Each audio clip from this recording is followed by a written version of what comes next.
آیت نمبر 154۔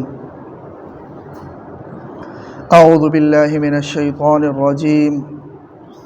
بسم اللہ الرحمن الرحیم۔ ولا تقولوا لمن يقتل في سبيل الله اموات بل احیاء ولكن لا تشعرون۔ اس سے پہلی آیت میں اللہ تبارک و تعالی نے صبر کا حکم دیا، کیونکہ مسلمانوں کے سامنے آگے بڑے مصائب آنے تھے۔ ان کے عزیزوں نے شہید ہونا تھا، کسی کے بیٹے نے شہید ہونا تھا، کسی کے باپ نے، کسی کے بھائی نے۔ تو یہ سخت حالات آنے تھے اور شہادتیں ان کی ہونی تھی، اور فطری طور پر انسان کی فطرت میں یہ چیز ہے کہ انسان فطرتاً موت سے ڈرتا ہے اور موت کا خوف اس کے اندر ہوتا ہے۔ اللہ تبارک و تعالی نے اس خوف کو پہلے سے ہی ان کے دل سے نکالنے کے لیے شہید اور اللہ کے راستے میں شہید ہونے والے کی عظمت کو بیان کر دیا، تاکہ وہ عظمت سن کر مسلمانوں کے دل سے یہ موت کا یہ خوف ختم ہو جائے۔ اللہ تعالیٰ فرما رہے ہیں کہ وَلَا تَقُولُوا لِمَن يُقْتَلُ فِي سَبِيلِ اللَّهِ اموات، اور اللہ کے راستے میں جو قتل کیا جائے انہیں مردہ مت کہو، بل احیاء، بلکہ وہ زندہ ہیں، وَلَكِن لَا تَشْعُرُونَ، لیکن تمہیں ان کی زندگی کا شعور نہیں۔ اللہ تبارک و تعالیٰ کے راستے میں جہاد میں جو شہید ہو جائے کہ خالصتاً اعلاء کلمت اللہ کے لیے، خالصتاً اللہ کی رضا کے لیے، جو اللہ کے راستے میں اپنی جان کا نذرانہ پیش کرتا ہے، اپنی جان تک اللہ تبارک و تعالیٰ کے راستے میں قربان کر دیتا ہے، تو وہ در حقیقت حیاتی جاوداں اور ہمیشہ کے لیے زندگی کو پاتا ہے۔ ایک دوسری آیت میں اللہ تبارک و تعالیٰ فرماتے ہیں آگے سورہ آل عمران میں، بل احیاء عند ربہم یرزقون، بلکہ وہ زندہ ہیں اور ان کے رب کے ہاں ان کو رزق دیا جا رہا ہے۔ تو بہرحال ایک طرح سے تو وہ اس دنیا سے تو چلا جاتا ہے، اس میں تو کوئی شک نہیں ہے، لیکن شہید کی موت اور عام انسان یعنی عام طبعی موت میں فرق ہے۔ اللہ تبارک و تعالیٰ نے ایک تو فضیلت کے اعتبار سے ہیں کہ وہ در حقیقت وہ ہمیشہ کی زندگی پاتا ہے، اخروی زندگی پاتا ہے، یعنی نعمتوں والی زندگی پا لیتا ہے، اللہ کی میزبانی والی زندگی وہ پا لیتا ہے۔ لیکن دوسری طرف احادیث میں یہ بھی آتا ہے کہ جو شہید ہوتا ہے اس شہید کو اللہ تبارک و تعالیٰ اس کے جسم کو مٹی کوئی ضرر نہیں پہنچا سکتی، مٹی اس کے جسم کو نہیں کھا سکتی۔ ایک شہید کے جسم کو، دوسرے انبیاء کے جسم کو مٹی کوئی ضرر نہیں پہنچا سکتی، مٹی ان کو نہیں کھا سکتی۔ تو بہرحال یہ گویا کہ ایک طرح سے اللہ تبارک و تعالیٰ نے ان کے اجسام کو اور اجساد کو سالم رکھ کر، یا تو ہمیشہ کے لیے سالم رکھتے ہیں اللہ تبارک و تعالیٰ، یا ایک طویل عرصے کے لیے ان کے اجساد کو اللہ تبارک و تعالیٰ سالم رکھتے ہیں۔ اور بعض اللہ نے مٹی پر حرام کیا ہے، ہو سکتا ہے کہ مٹی کے علاوہ کوئی اور وہاں پر جو مواد پائے جاتے ہیں زمین کے اندر صرف مٹی نہیں ہے، مٹی کے علاوہ بھی مختلف قسم کی اجناس اس کے اندر پائی جاتی ہے، ہو سکتا ہے وہ دوسرے اجناس اس کو نقصان پہنچائیں، لیکن مٹی ان کے جسم کو کوئی نقصان نہیں پہنچا سکتی۔ اسی طرح انبیاء کرام علیہم السلام کے جسم کو بھی مٹی نقصان نہیں پہنچا سکتی۔ تو بہرحال انبیاء کا جو اس دنیا سے پردہ فرمانے کے بعد جو ان کی زندگی ہے وہ سب سے زیادہ قوی ہے۔ ایک تو ان کے جسم کو مٹی کوئی نقصان نہیں پہنچا سکتی، ان کی میراث تقسیم نہیں ہو سکتی، کسی نبی کی میراث تقسیم نہیں ہو سکتی، جو ایک بہت بڑا ایک اختلافی مسئلہ چل رہا ہے اہل تشیع کا اور اہل سنت کا، جو باغی فدق کا، کہ نبی اکرم صلی اللہ علیہ وسلم کا تھا باغی فدق، اور اہل تشیع یہ کہتے ہیں کہ حضرت فاطمہ رضی اللہ تعالی عنہ چونکہ آپ صلی اللہ علیہ وسلم کی وارثہ تھیں تو ان کو یہ ملنا چاہیے تھا، اور خلفاء نے ان کو نہ دے کر العیاذ باللہ انہوں نے زیادتی کی اور ظلم کیا۔ تو بہرحال ہم کہتے ہیں کہ بھائی انبیاء کی میراث نہیں چلتی۔ نبی اکرم صلی اللہ علیہ وسلم کی واضح حدیث ہے، نحن معشر الانبیاء لا نورث، ہم انبیاء کی جماعت ہیں، ہماری یہ دنیاوی میراث نہیں چلتی، ہماری میراث علم ہے۔ العلماء ورثۃ الانبیاء، جو امت کے علماء آئیں گے وہ انبیاء کے وارث ہیں، کیونکہ انبیاء وَإِنَّمَا لَمْ يُوَرِّثُوا دِينَارًا وَلَا دِرْهَمًا، وہ درہم اور دینار کو وراثت میں نہیں چھوڑتے، وَإِنَّمَا وَرَّثُوا الْعِلْمَ، وہ علم کو میراث میں چھوڑتے۔ تو ان کی زندگی یعنی انبیاء کی زندگی اس دنیا سے پردہ فرمانے کے بعد سب سے زیادہ مضبوط اور اسٹرانگ ہوتی ہے کہ ان کی میراث تقسیم نہیں ہوتی، ان کی بیواؤں سے نکاح جائز نہیں ہوتا کسی۔ تو یہ علامت ہے اس بات کی کہ ان کی زندگی موت کے بعد ان کی زندگی عام مردوں کی زندگی کی طرح نہیں ہے۔ عام انسان مر جائے تو اس کی میراث بھی تقسیم ہو جاتی ہے، اس کی بیوہ عدت گزارنے کے بعد کہیں اور نکاح بھی کر سکتی ہے، وہ نسیہ منسیہ ہو جاتا ہے، لیکن انبیاء کا ایسا نہیں ہے۔ انبیاء کرام علیہ السلام کے اجساد وہ صحیح سالم بھی رہتے ہیں اپنے قبور میں، اور ان کو مٹی کوئی نقصان نہیں پہنچا سکتی ہے، ان کی میراث تقسیم نہیں ہوتی ہے، اور ان کے بیواؤں سے نکاح جائز نہیں ہوتا۔ یہ دلیل ہے اس بات کی۔ اس کے بعد جو دوسرا درجہ ہے وہ ہے شہداء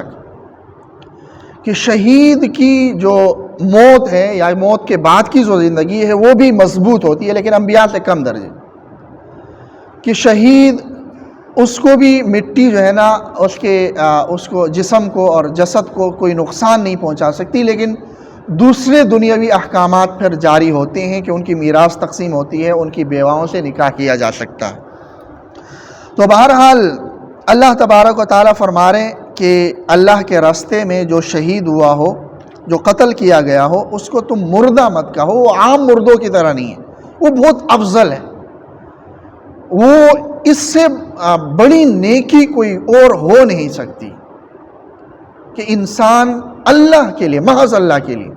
کسی دنیاوی مفاد کے لیے نہیں، کسی بھی دنیاوی کسی سیاسی غرض کے لیے نہیں، صرف اللہ کی رضا کے لیے۔ شہید حقیقی وہی ہوتا ہے جس کو انہی کپڑوں میں دفنایا جاتا ہے، جس کو غسل نہیں دیا جاتا اور جس کو کفن نہیں دیا جاتا، بلکہ انہی کپڑوں میں اور اسی خون میں لت پت باڈی کے ساتھ جس کو دفنانے کا حکم ہے۔ وہ شہیدی حقیقی وہ ہوتا ہے جو میدانی جنگ میں محض اعلاء کلمت اللہ کے لیے جامع شہادت نوش کر لے۔ اگر وہ میدانی جنگ میں زخمی ہوتا ہے اور بعد میں ہاسپٹل میں آ کے، وہ بھی شہیدی حقیقی نہیں ہے، جس کو کفن نہ دیا جائے اور جس کو وہ نہ کیا جائے۔ جس کو کفن نہیں دیا جاتا وہ وہی ہے کہ جو میدانی کارزار میں شہید ہو جائے اور اعلاء کلمت اللہ کے لیے شہید ہو جائے، تو اس کو غسل بھی نہیں دیا جاتا۔ یہ شہیدی حقیقی ہے، یعنی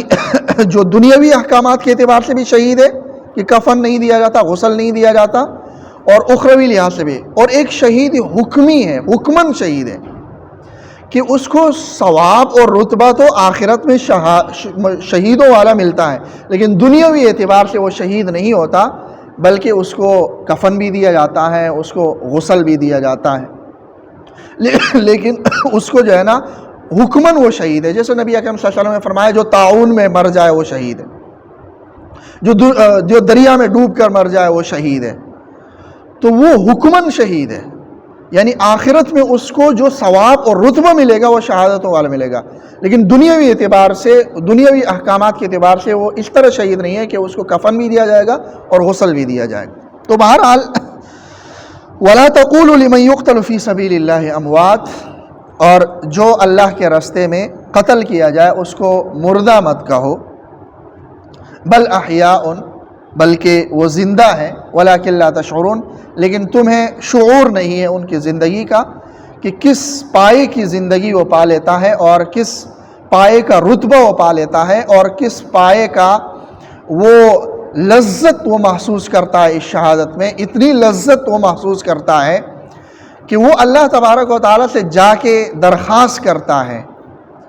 بلکہ نبی اکرم صلی اللہ علیہ وسلم نے اپنی مثال دی ہے کہ اللہ تبارک و تعالیٰ کے پاس جا کر میں یہ خواہش کا اظہار کروں گا کہ لوددت ان اقتل فی سبیل اللہ ثم احیا ثم اقتل ثم احیا ثم اقتل، کہ میں یہ چاہوں گا کہ میں اللہ کے راستے میں شہید کر دیا جاؤں، پھر زندہ کر دیا جاؤں، پھر اللہ کے راستے میں جہاد کروں اور شہید کر دیا جاؤں اور پھر زندہ کر دیا جاؤں۔ تو بہرحال یہ ایک ایسا شرعی حکم ہے جہاد کا کہ جس سے ہم انکار نہیں کر سکتے۔ قرآن مجید اور نبی اکرم صلی اللہ علیہ وسلم کی زندگی کا ہم مطالعہ کر لیں تو جہاد سے ہم انکار نہیں کر سکتے۔ اور نبی اکرم صلی اللہ علیہ وسلم نے یہ بھی فرمایا کہ من مات ولم یغزو ولم یحدث به نفسه مات علی شعبۃ من النفاق، جس کو اس حالت میں موت آئی کہ اس نے نہ جہاد میں حصہ لیا اور نہ ہی اس کے دل میں جہاد کا جذبہ تھا، تو منافق مرا۔ تو جہاد کو بدنام کیا گیا، اور بدنام کرنے میں کسی حد تک مسلمانوں نے بھی ساتھ دیا کہ مسلمانوں نے فساد کو جہاد کا نام دیا۔ ایک فساد ہے اور ایک جہاد ہے۔ فساد وہ الگ چیز ہے، اس کے لیے قرآن مجید میں سخت وعیدیں ہیں فساد کے لیے۔ وَإِذَا قِيلَ لَهُمْ لَا تُفْسِدُوا فِي الْأَرْضِ قَالُوا إِنَّمَا نَحْنُ مُصْلِحُونَ، زمین میں فساد مت پھیلاؤ، تو وہ کہتے ہیں ہم تو مصلح ہیں، أَلَا إِنَّهُمُ الْمُفْسِدُونَ، یہ فساد والے۔ تو بہرحال یہ ایک الگ موضوع ہے اور کافی تفصیل طلب موضوع ہے کہ جہاد کے لیے کیا کیا شرائط ہے۔ جو شرعی جہاد ہوگا، جس کی شرائط ہم کہیں سے بھی کتابوں سے پڑھ سکتے ہیں کہ شرعی جہاد کیا ہے اور کب اس کے لیے وہ ہے، کہ اولین چیز یہ ہے کہ وہ ریاستی سطح پر ہو، انفرادی سطح پر نہ ہو، جیسا کہ نبی اکرم صلی اللہ علیہ وسلم نے مکہ مکرمہ میں نہیں کیا، ریاست قائم کی اور اس کے بعد تو ریاستی سطح پر ہو، انفرادی سطح پر نہ ہو۔ اور پھر یہ کہ جس کے خلاف آپ برسری پیکار ہوں ان کا جو ہے نا اسلام کے ساتھ رویہ اور وہ ساری چیزیں وہ سامنے رکھ کر جو جہاد کیا جائے، جو شرعی جہاد ہے، اس شرعی جہاد کو اگر کوئی فساد کہتا ہے تو وہ بھی غلط ہے۔ اس شرعی جہاد کا اگر کوئی تمسخر بھی اڑاتا ہے، چاہے دہشت گرد کہہ کر، پروپیگنڈے سے متاثر ہو کر دہشت گرد کہہ کر، یا کسی اور نام سے اس کا اگر تمسخر اڑاتا ہے، تو یہ شعائر اللہ کا تمسخر اڑانا ہے، اور شعائر اللہ کی تعظیم کا ہمیں حکم دیا گیا ہے کہ یا ایھا الذین آمنوا لا تحلوا شعائر اللہ، ایمان والو شعائر اللہ کا مذاق نہیں اڑانا، ان کے قریب اس کو توڑنے کی وہ مت کرنا۔ تو بہرحال اللہ تبارک و تعالیٰ فرما رہے ہیں کہ وَلَا تَقُولُوا لِمَنْ يُقْتَلُ فِي سَبِيلِ اللَّهِ أَمْوَاتٌ، کہ اللہ کے راستے میں جس کو قتل کیا جائے اس کو مردہ نہ کہو، بل احیاء، بلکہ وہ زندہ ہے، وَلَٰكِن لَا تَشْعُرُونَ، لیکن تمہیں شعور نہیں۔ اور پھر مزید اللہ تبارک و تعالیٰ تمہیں آزمائیں گے، شہادتوں سے آزمائیں گے۔ یہ امتحانات دنیا میں امتحانات آتے رہیں گے۔ دنیا میں انسان چاہے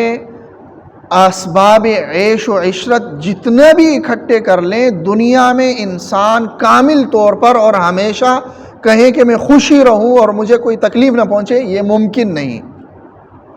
اور انسان جب مومن ہو اور اس کا یہ عقیدہ ہو کہ اصل زندگی میری آخرت کی ہے اور یہ دنیا میرے لیے ایک دارالامتحان ہے،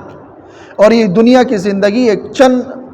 لمحوں کی زندگی ہے یا کچھ عرصے کی زندگی ہے، اور اس کے بعد میں نے ہمیشہ کی ایک زندگی میں جانا ہے، اور وہ میرے ہمیشہ، پھر تو انسان کو دنیاوی زندگی کو کبھی ترجیح دینی نہیں چاہیے۔ دنیا میں یہ اونچ نیچ آتی رہتی ہے اور یہ مصائب اور مشکلات کا سامنا انسان کو ہوتا رہتا ہے، اس میں انسان کو صبر کرنا چاہیے۔ کبھی انسان مالی اعتبار سے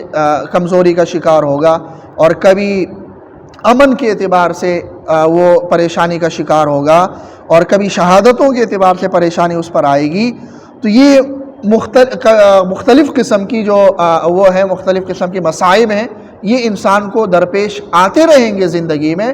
اور اس پر انسان کو صبر کرنا ہوگا۔ تو لہٰذا اے صحابہ کرام اور اے امت مسلمہ، اگر تم چاہتے ہو کہ دنیا میں تم جنت کے مزے لو تو یہ نہیں ہو سکتا، کیونکہ دنیا اللہ تبارک و تعالیٰ نے دار الامتحان بنایا ہے۔ تو ایک مسلمان ہونے کی حیثیت سے تمہاری فکر آخرت پہ ہونی چاہیے۔ تو یہ عموماً ہمارا نظریہ چونکہ بدل چکا ہے کافی زیادہ، اور ہم نے دنیا کو ایک اپنی گویا کہ آخری منزل تصور کر لیا، اس لیے ہمارے معاشرہ بہت زیادہ عدم توازن کا شکار ہے کہ لوگ سوال کرتے ہیں کہ بھئی میں قرضہ کسی کو دیتا ہوں اور اس قرضے پر میں نفع نہیں لے سکتا، تو قرض دینے کا فائدہ کیا ہوگا؟ تو اللہ کے بندے، اللہ تبارک و تعالیٰ کہہ رہے ہیں کہ اس کا فائدہ تمہیں آخرت میں ملے گا۔ نبی اکرم صلی اللہ علیہ وسلم فرما رہے کہ جس کو آپ قرضہ دے رہے ہیں یہ ایسا ہے جیسا کہ جتنی رقم آپ نے اس کو قرضہ دی ہے، گویا کہ آپ نے اتنی رقم 2 بار اس کو صدقہ کی ہے، اور پھر وہ واپس لیتے بھی ہو۔ جتنی رقم آپ کسی کو قرضہ دے رہے ہو، گویا کہ آپ نے 2 بار اتنی رقم اس کو صدقہ کی، یہ ثواب آپ کو ملے گا، اور وہ پیسے بھی آپ واپس لے رہے ہیں۔ اور اللہ تعالیٰ فرما رہے من ذا الذی یقرض اللہ قرضا حسنا۔ اب یہ الگ بات ہے کہ سرمایہ دارانہ نظام کی بنیاد پر، کیپٹلزم کی بنیاد پر آپ اپنی معیشت کی بنیاد ہی اپنے قرضے پر رکھ لی، اور پھر کہہ رہے ہو کہ کوئی رستہ دکھاؤ ہمیں۔ بھئی آپ نے معیشت کی بنیاد قرضے پر رکھی کیوں؟ قرضہ تو شرعی اعتبار سے یہ قرض حسنہ ہے، آپ نے اس پر کوئی فائدہ نہیں لینا ہے، آخرت میں آپ نے ثواب لینا۔ آپ نے اس پر اپنی معیشت کی بنیاد رکھ دی کہ بھئی قرضہ دو گے اور اس بنیاد پر آپ پروفٹ لو گے، اور پھر کہتے ہو کہ بھئی کوئی رستہ دکھا دو۔ بھئی وہ کیپٹلزم ہے، وہ اسلام کے اگینسٹ ہے۔ آپ اس نظام میں جا کر پھر یہ کیسے کہہ سکتے ہو کہ بھئی قرضے پر میں نفع نہ لوں؟ تو پھر آپ اسلامی نظام میں آؤ، اور پھر اس کے بعد اس کی بنیاد پہ اپنی شریعت کو، اپنی بزنس، اپنی معیشت کو استوار کر لو، اسلامی بنیادوں پر کھڑا کر لو، مسلمان ہو۔ کیپٹلزم کی بنیاد پہ آپ کی معیشت کی دیوار کھڑی ہے، اور پھر آپ اسی سوچ میں رہو گے کہ بھئی ہاں یہ کیسے سخت شریعت کے سخت احکامات نہیں ہیں، آپ کی کمزوری ہے کہ آپ ان کے ماتحت ہو گئے اور ان کے غلام بن گئے، اور اپنی نظریات کو آپ نے چھوڑ دیا۔ آؤ میدان میں آؤ، اور اسلامی معیشت کے اصولوں کی بنیاد پہ اپنی معیشت کھڑی کر دو، جو کہہ رہا ہے مضاربہ کی بنیاد پہ کرو، مشارکہ کی بنیاد پہ کرو، مرابحہ کی بنیاد پہ کر لو، تورق کی بنیاد پہ بھی آپ کر سکتے ہو۔ یہ سارے اصول شریعت نے دیے ہوئے، اسلام نے دیے ہوئے۔ اسلام نے اسلامی نظامی معیشت میں قرضے کی بنیاد پہ اپنی معیشت کی بنیاد کھڑی کرنا یہ ہے ہی نہیں۔ تو بہرحال یہ چیزیں اس لیے ہیں کہ ہمارا نظریہ یکسر بدل چکا ہے، اور ہمارے نظریہ اسلامی بنیادوں پر نہیں ہے۔ ہم نے اسلام کو صرف مسجد تک محدود کیا ہوا ہے، معاشرے سے ہم نے کاٹا ہوا ہے، اور نہ ہی معاشرے میں لاگو کرنے کی ہم کوششیں کر رہے ہوتے ہیں۔ جو کوششیں کر رہے ہوتے ہیں ان کو ہم سپورٹ بھی نہیں کر رہے ہوتے، تو یہی ہوگا کہ بھئی پھر یہی کہو گے کہ اسلام کے شریعت کے احکامات بہت سخت ہے، بھئی کہ بھئی بینک کے وہ پروفٹ کو شریعت سود کہہ رہی ہے، اور یہ انشورنس کو شریعت سود کہہ رہی ہے، جوا کہہ رہی ہے، یہ تو بہت سخت ہے، یہ ہم سے نہیں ہو سکے گا، اور ہم تو بھائی کچے سے مسلمان ہیں، کمزور سے مسلمان ہیں، اللہ معاف کر دے گا۔ بھائی اللہ تو کہہ رہا ہے کہ بھئی یہ جنگ ہے، اللہ کے خلاف جنگ ہے، اور آپ کہہ رہے ہو اللہ معاف کر دے گا، یہ نہیں ہے۔ جرم ضعیفی کی سزا مرگ مفاجات۔ جرم ضعیفی، یہ ضعیفی نہیں دکھانی چاہیے، ضعیفی کا جرم نہیں دکھانا چاہیے۔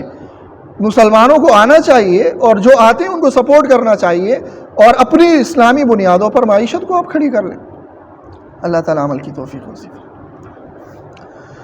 سبحانک اللہم و بحمدک، اشہد ان لا الہ الا انت، استغفرک و اتوب الیک، برحمتک۔